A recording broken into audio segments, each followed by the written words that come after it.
Agora, a voz do pastor, com Dom Luiz Fernando Lisboa.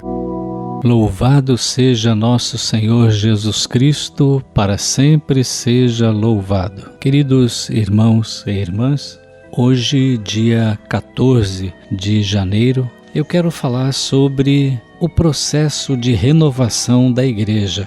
Muita coisa mudou na igreja nas últimas décadas. E isso é muito importante percebermos. Isso é muito importante. Aqueles que são mais experientes, que têm mais idade, que já passaram dos 60 anos, sabem do que eu estou falando.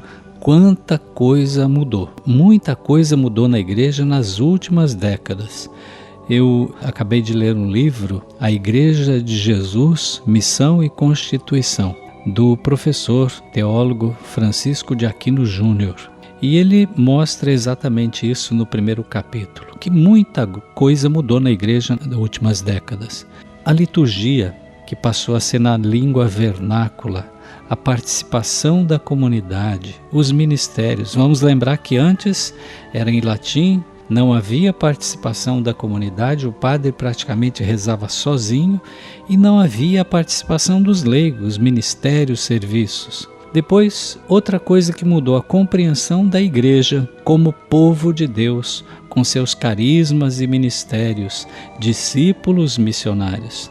O envolvimento com os problemas da sociedade. Isso foi uma das mudanças, que trouxe o concílio. A opção preferencial pelos pobres.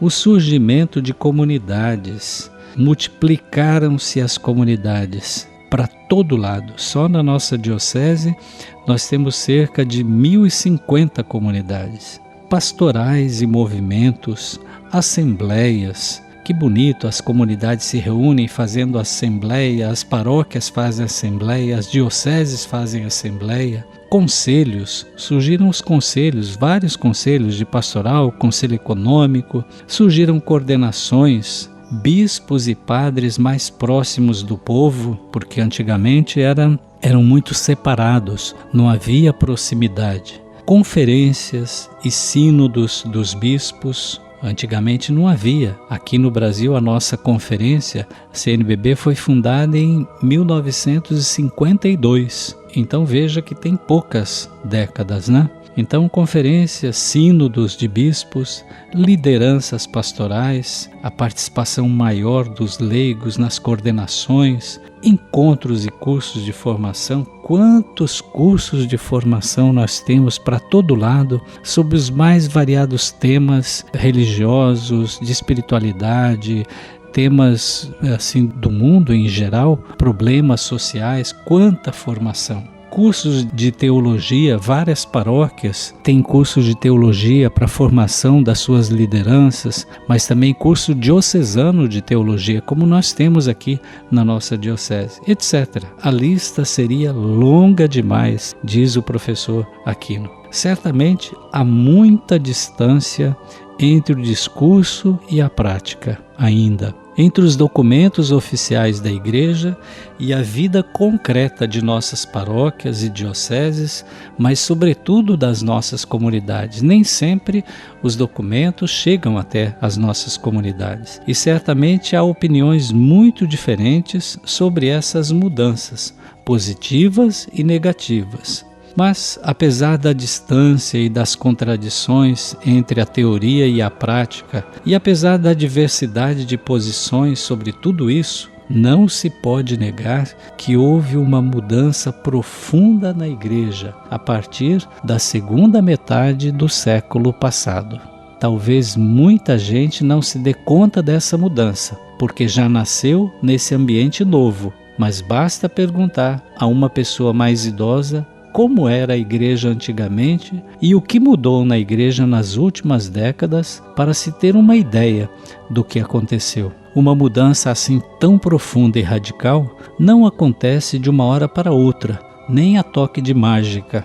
É fruto de um longo e doloroso processo que envolve ousadia e criatividade, conflitos, incompreensões e até condenações. Para se entender bem essa mudança na igreja, é preciso considerar as profundas transformações que aconteceram na sociedade nos últimos séculos. A modernidade, quando apareceu a modernidade, as tensões e os conflitos da igreja com essas mudanças. Igreja versus modernidade. E os esforços teológico-pastorais de pequenos grupos, de pequenos setores, normalmente incompreendidos e até condenados, de diálogo e interação com o mundo moderno.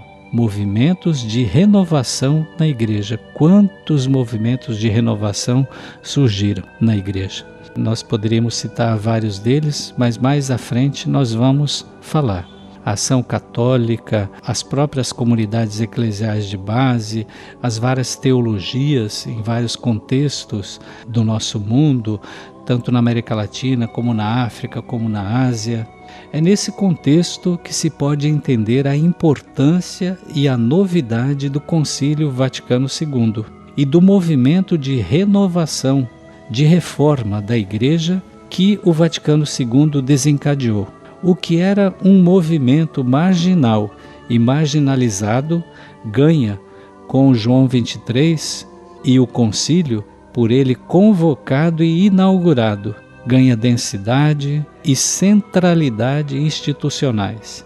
E é no seio desse processo mais amplo de renovação eclesial que se pode compreender a caminhada da Igreja latino-americana e também se pode compreender o atual processo de reforma com o Papa Francisco, para que nos ajude a nos perguntarmos: eu entrei nesse processo? Eu estou nesse processo? Qual é a minha contribuição? O que eu preciso fazer para entender melhor?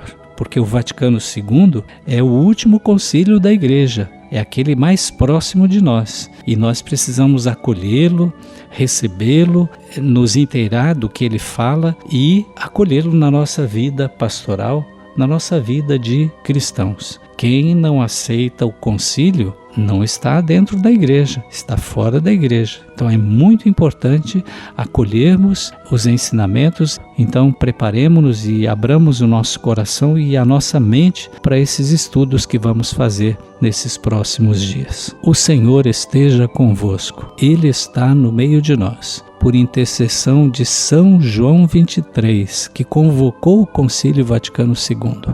Abençoe-vos o Deus Todo-Poderoso, o Pai e o Filho e o Espírito Santo. Amém. A Voz do Pastor, com Dom Luiz Fernando Lisboa.